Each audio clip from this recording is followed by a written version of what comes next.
Ja, det er nå egentlig ikke noe direkte spørsmål, men litt oppsummering av det som er blitt sagt her i dag. Mette Roth, det er jo synd ikke hun sitter her enda, men hun sa det her innledningsvis at kommer du inn under barnevernet, så er man ute å kjøre. Det er jo ikke riktig, sier hun.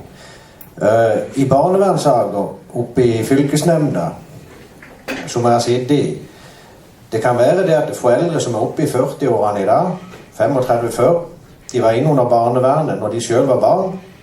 Det kommer barnevernet drassende med i dag.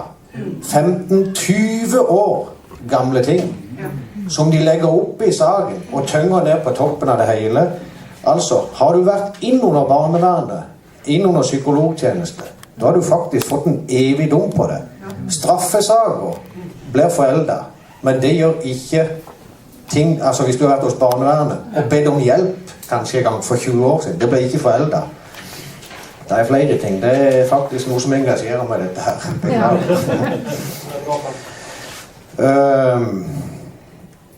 Mona fra De Kristne må jeg bare si eller jeg kan si som så til dere som sitter her i dag, når dere skal ut og stemme, så må dere finne et av de partiene som sitter her i dag.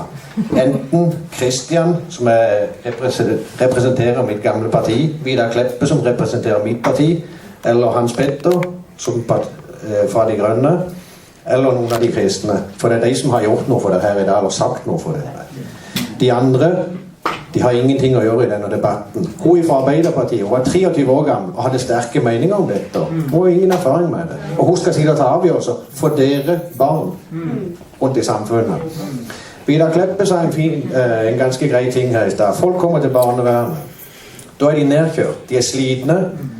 Barnevernet er kanskje ute etter å ta barna ifra dem. Dette er erfaringer jeg har fra fylkesnemnda. Det har vært samarbeid, plettfritt samarbeid mellom barnevernet, foreldre, hele veien. Likevel så kommer barnevernet inn og sier vi må gjøre dette med tvang.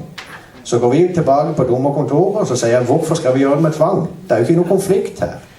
Jo, vi må gjøre det, for det blir det enkleste for barnevernet.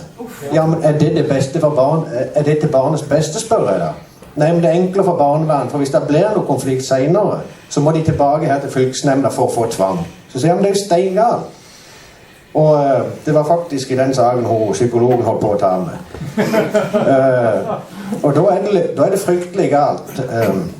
Når det at du da sitter der alene som legdommer, og hoveddommeren, han følger faktisk sakkyndig. Han kommer aldri til å følge legdommeren på tvers av sakkyndig. Og når KrF, Viggo Lutscherath, går hen og sier det at fylkesnemnda sikrer rettsinstansen, det er også legdommer der.